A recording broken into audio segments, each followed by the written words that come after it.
A strong mind isn't something you're born with. It's something you build, and it can change. Have you ever watched a tree in the middle of a storm? The wind may shake its branches, bend its trunk, and toss its leaves in every direction. But if its roots run deep, it does not fall. Some people are like that. Life comes at them hard, with pain, uncertainty, and chaos. Yet they do not collapse. They bend, but they do not break. They breathe through the storm and remain standing. What gives them this quiet strength? It's not talent. It's not how much they know or how lucky they've been. It's something more sacred, something cultivated from within. It's the strength of the mind. Mental resilience is not loud. It does not shout. But in silence, it protects. It steadies the heart when emotions rise like waves. It keeps you grounded when the world pulls at you from every direction. And most importantly, it allows you to walk through suffering without becoming it. In Buddhism, this strength is not a mysterious force. It's a discipline of awareness, compassion, and clarity. But here's what often goes unnoticed. Mental strength isn't only built through what we do, it is also quietly destroyed by what we repeat. In this video, we'll explore 6 surprising habits that silently weaken your mind. These habits are so common, so subtle, that we often don't realize how deeply they are shaping our lives. Through Buddhist teachings, we'll learn how to recognize these patterns, let them go, and begin to rebuild a mind that is calm, focused, and truly unshakable. And stay with me, because the final lesson may just be the one that unlocks everything.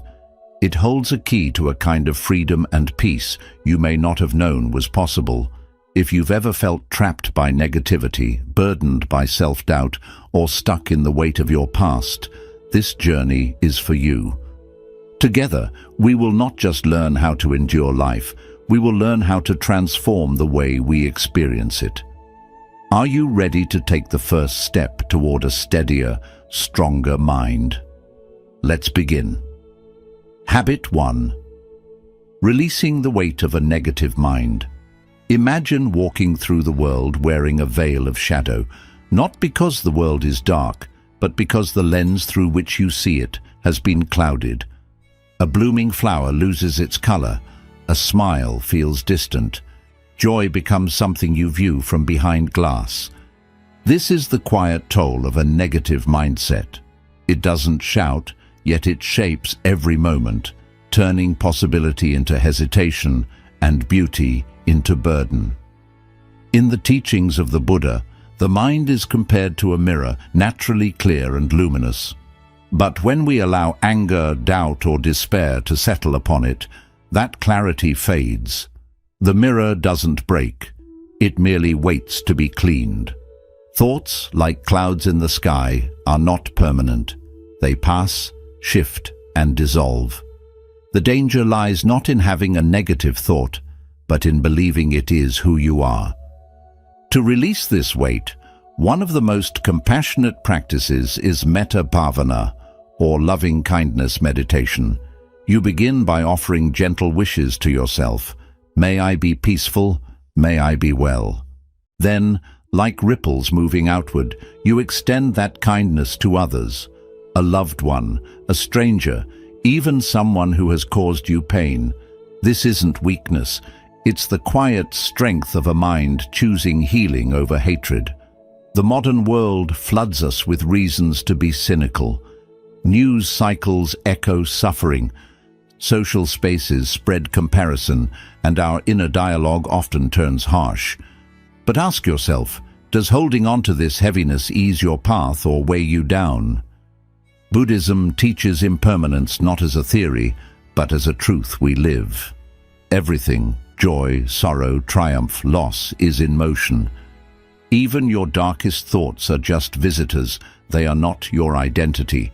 So when the mind begins to spiral, pause, observe, don't resist the thought, greet it with awareness and gently ask, what is still good in this moment? It might be the softness of morning light, the rhythm of your breath, or a single kind memory. These small recognitions are not escapes, they are anchors, helping you return to the present with clarity. Letting go of negativity is not a denial of life's pain. It is an act of deep honesty, choosing to see things clearly rather than through a filter of fear. A calm mind does not ignore suffering, it transforms it. When you release the stories that bind you, you make space for wisdom to rise. Like a sky that clears after a storm, the mind reveals its true nature only when the clouds are allowed to pass. Habit 2. Surrender the habit of complaining about what you cannot control. Picture yourself holding a burning coal, convinced it will harm someone else. Yet with every passing second, it's your own hand that is scorched. This is the nature of complaint. When we grumble about things beyond our reach, be it the weather, the past, or the actions of others, we are the ones who suffer most. It seems so natural to resist, to push back against the tide. But this resistance is what drains our spirit and entangles the mind in needless pain. In Buddhist philosophy, true strength begins with acceptance, not in giving up, but in choosing to stop battling what cannot be changed. The Buddha once compared life's difficulties to two arrows. The first arrow is the hardship itself, a delay, a disappointment, a loss. The second arrow is the suffering we add through our reaction.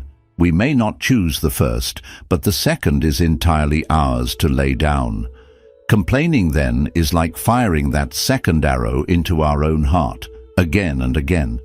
Imagine a rainy day. You can shout at the sky, blame the clouds, wish for sunshine, or you can quietly unfold your umbrella, walk slower, and let the sound of the rain become your teacher. Acceptance does not mean you enjoy every storm. It means you don't waste your peace resisting the weather. The world will not always shape itself around your wishes, but your mind can shape itself around the truth. So much of our modern frustration stems from this single habit, focusing on what we cannot move. We blame, we resist, we get stuck in cycles of mental noise. But what if, instead of tightening the knot, we slowly began to loosen it? Close your eyes and picture your challenge as a tangle of rope. Complaining pulls the strands tighter. Patience and clarity begin to loosen it, one breath at a time. When life places you in moments beyond your control, traffic jams, long queues, changed plans, use them as your practice ground. Sit quietly and repeat inwardly, "I release what I cannot change." Let these words soften your grip. Let them become your refuge. This practice is not weakness, it is wisdom in motion. True mental strength lies not in forcing the world to comply, but in responding to it with awareness. When you stop pouring your energy into resistance, you reclaim that energy for peace, for creativity, for joy. You begin to see that even the moments you once cursed may carry hidden blessings. A pause you needed, a lesson you missed, a shift in your path. To let go of complaint is to release the burning coal, not because the world has changed, but because you have. In that release, healing begins. Habit 3. Speak with the courage of your true self. Within each of us lies a quiet treasure, a voice, a feeling, a truth waiting to be known. Yet so often, this treasure remains buried beneath silence, masked by politeness, fear, or the desire to fit in.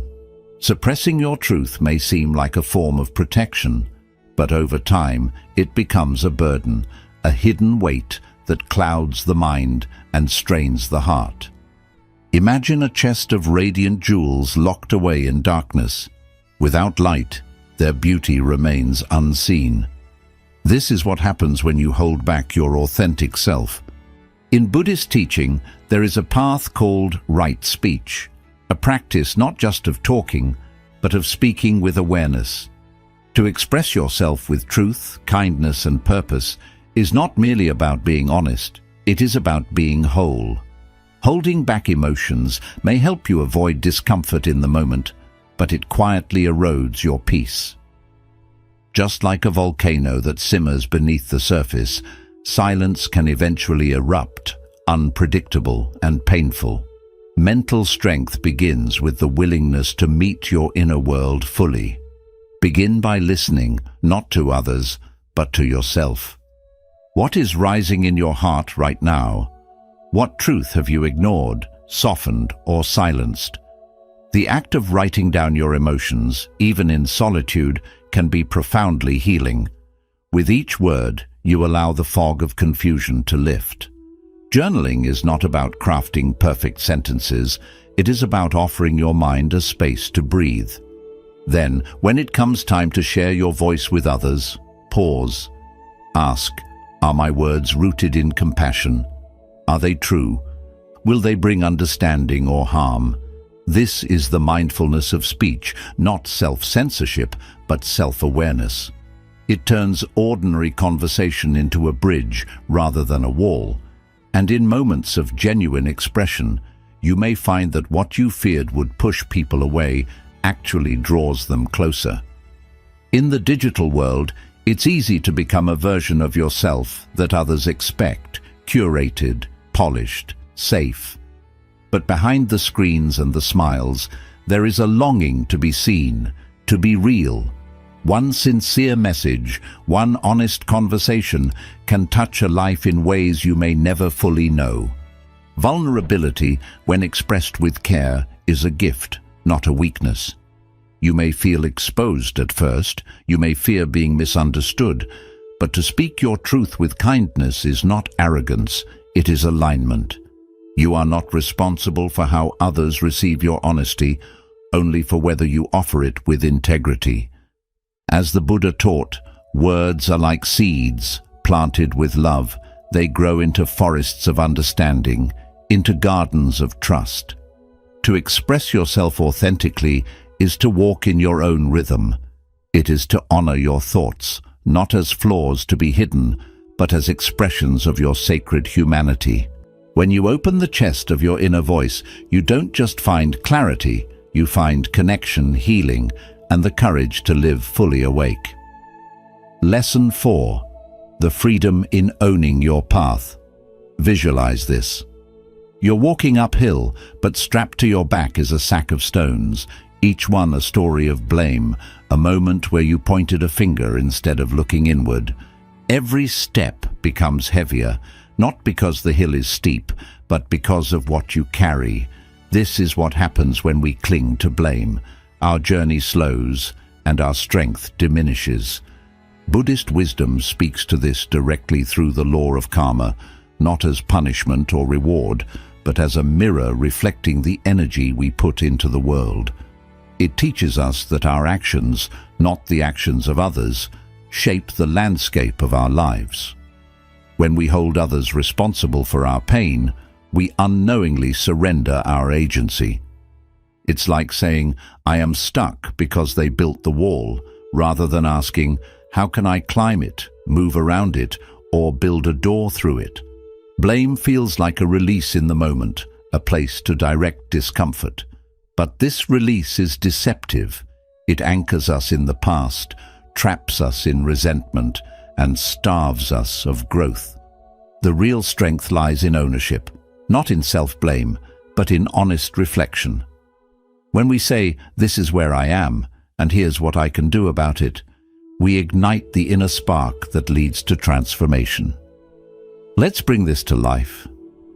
Think of someone who hurt you, someone you've mentally blamed again and again. That person, in Buddhist imagery, is a stone in your backpack.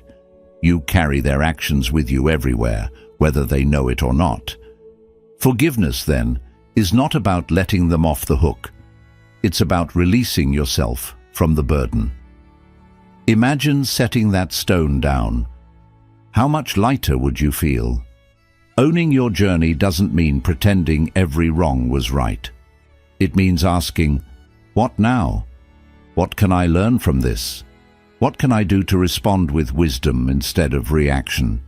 Even a simple shift, communicating more clearly, setting healthy boundaries, or choosing patience over anger, pulls you out of the victim narrative and places you back at the center of your own story.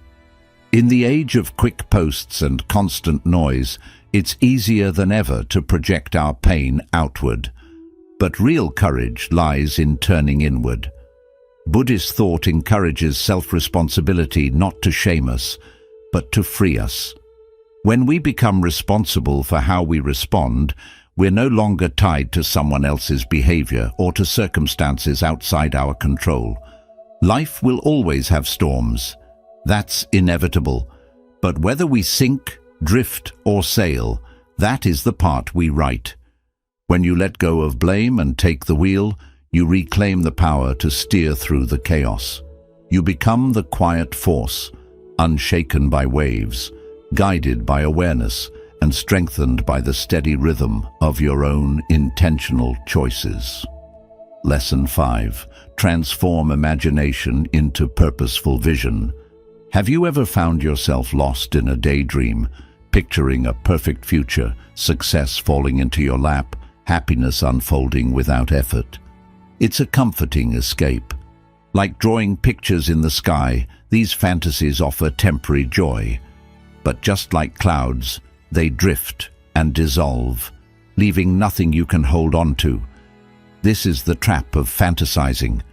It keeps you floating instead of moving forward. In contrast, true mental strength lies in the ability to visualize not just what you want, but the path you'll take to get there. Buddhist teachings emphasize right intention, a principle that reminds us to align our goals with meaningful actions.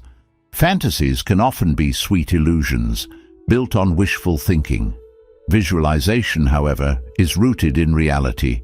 It's an act of mindfulness, of seeing clearly, not just dreaming freely. Think of someone who longs to become a musician. They spend hours imagining sold-out concerts, applause and fame. But they rarely pick up the instrument. Fantasizing gives them a sense of progress without the effort. Visualization, on the other hand, means seeing themselves in the quiet room, practicing scales late at night, struggling and improving. It means imagining the feel of the strings under their fingers, the mistakes, the perseverance, not just the applause. In our modern world, where curated images and overnight success stories flood our screens, it's easy to confuse dreams with direction. But visualization asks you to sit with your goal and ask, what does this actually require of me? Instead of drifting into fantasy, it grounds you in clarity and action. Start by being specific. If you want to grow stronger in body, mind, or spirit, what would that look like today, tomorrow, next week? See yourself doing the work. Visualize each small win. Write your goals down, break them into steps, and mentally walk through each one with your full attention. This isn't just planning, it's preparing your mind to show up when it matters.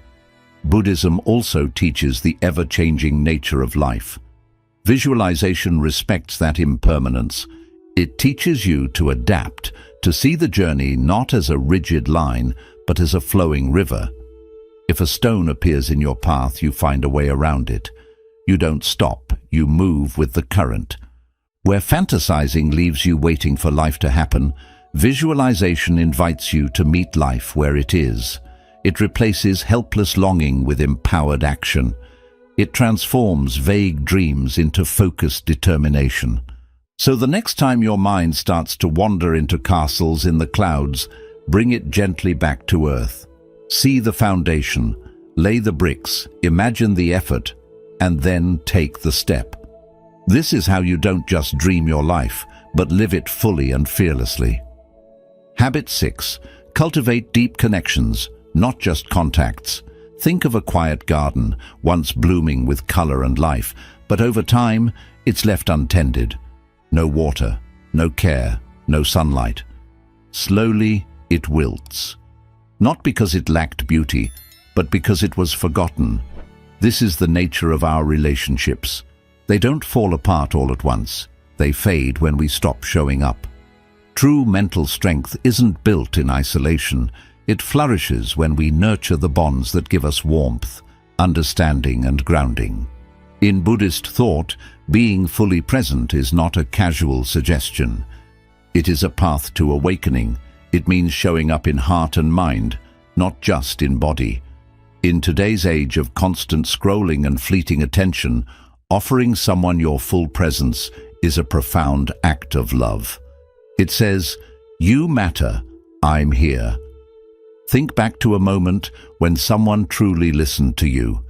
No distractions, no judgment. That feeling of being seen can be more healing than any advice. Real connection doesn't require grand gestures. It's found in quiet spaces, sharing a laugh, asking how someone's really doing, remembering something they mentioned in passing. These small acts, when done with mindfulness and care, become the glue that holds us steady in life's chaos. Buddhism teaches that every interaction is an opportunity to practice compassion and awareness. When we do so, with intention, we're not just supporting others, we're strengthening our own emotional core. We've mistaken digital closeness for emotional intimacy. The number of likes or messages can't replace a heart-to-heart conversation or the comfort of shared silence. Despite being more connected than ever, loneliness is quietly growing. That's because having more people never replaces having meaningful ones. What truly matters are the few you can really count on, the ones who keep you grounded when everything else feels uncertain. The changing nature of life, a key truth in Buddhism, teaches us to cherish our relationships gently. One day, those we love will only remain in our memories, not to scare us, but to softly remind us to value them today. Speak the kind words, forgive more often, make time for that phone call, that walk, that cup of tea. Being present is a gift we can give daily, and once it's lost, we often regret not giving more. Real mental strength doesn't come from being tough and distant. It grows through being open, through letting people in, and building trust and care. The people we love show us the parts of ourselves we often forget, the power in our voice, the light in our eyes, the meaning in our struggles. Just like a healthy garden, relationships need care. But when we nurture them with attention and honesty, they don't just last. They turn into places of healing and strength. Bonus habit: let failure be your fuel, not your fear. Imagine a quiet mountain slope where a wildfire once swept through. The trees burned, the earth left blackened. At first it looks like everything is gone, but as time passes, new life begins to grow from that same soil, stronger, greener, and more resilient than before. Nature doesn't grieve the fire, it transforms through it. That's how failure should be in your life, not as an end, but as the spark that brings out your hidden strength. This bonus habit to grow mentally strong is simple. Let failure shape you, not break you. In Buddhist teachings, no experience is ever wasted. Everything, happiness, sadness, success, or loss, is part of your path to awakening. Life doesn't move in a straight line. It spirals. It circles back again. What looks like a mistake might be exactly the pressure you needed to evolve. But in today's world, we're taught to run from failure. We cover it up, hide it away, or bury it under perfect appearances. But by doing that, we end up hiding the very thing that carries our deepest wisdom. Think about a potter's clay. Every time it falls apart on the wheel, the potter doesn't throw it away. They shape it again and again until it becomes something beautiful. In the same way, failure isn't a sign to quit. It's a chance to begin again, only wiser. Mental strength isn't built in ease. It's built through struggle. Real resilience isn't about never falling. It's about learning how to fall, how to rest into the ground, and how to rise with something new inside you. So, how can you live this way? Start by changing the way you talk to yourself. When failure shows up, and it will, pause. Don't react too quickly. Don't rush to fix it or escape. Just breathe. Then ask, what is this here to teach me? What story was I believing that this moment is now helping me rewrite? Then, trade shame for kindness. Buddhism reminds us not to face pain with judgment, but with gentle awareness. Treat yourself like a friend who's hurting, gently, kindly, without blaming yourself. And then, take a moment to reflect. Write down what you've learned, even if it's just one small insight. Did you notice a weakness you can improve? A false idea you're ready to let go of? A new strength you hadn't seen in yourself before? These are the gifts that only failure can bring. With time, you'll start to realize that the strongest parts of you didn't come from comfort. They came from the ashes of things that didn't go as planned. Just like a forest needs fire to make room for new life, you need the fires of failure to clear out illusion and bring clarity. So, don't be afraid of your failures. Welcome them. Let them stretch you. Let them remove what isn't real. Let them lead you back to your most grounded, unshakable self. Because in the end, mental strength isn't about never failing. It's about having the courage to turn failure into growth over and over again. Mental strength isn't something you're born with. It's something you build, one mindful habit at a time. In a world that often promotes noise, distraction, and the chase for perfection, Buddhist wisdom gently guides us back to simplicity, presence, and inner calm. Letting go of negativity, owning your actions, speaking your truth with kindness, building deep connections, and learning through failure. These aren't just habits. They are paths to true freedom. They clear the mental fog and help you see yourself and your life with honesty and clarity. Remember, you are not broken. You are becoming. Every challenge you face isn't the end of your story. It's shaping your story. So take one small step today. Just one. Maybe it's a quiet moment in the morning. Maybe it's writing out your thoughts. Maybe it's finally forgiving yourself for something long past. Each small step you take strengthens your mind, your heart, and your inner strength. If this message touched your heart, if even one insight felt true to your journey, consider subscribing to our channel. Join this growing community where we don't just talk about living, but about living with depth and purpose. And if you feel someone you care about needs to hear this, share this video with them, because healing begins the moment wisdom is passed on. Be present, be gentle, be strong. We'll see you in the next video.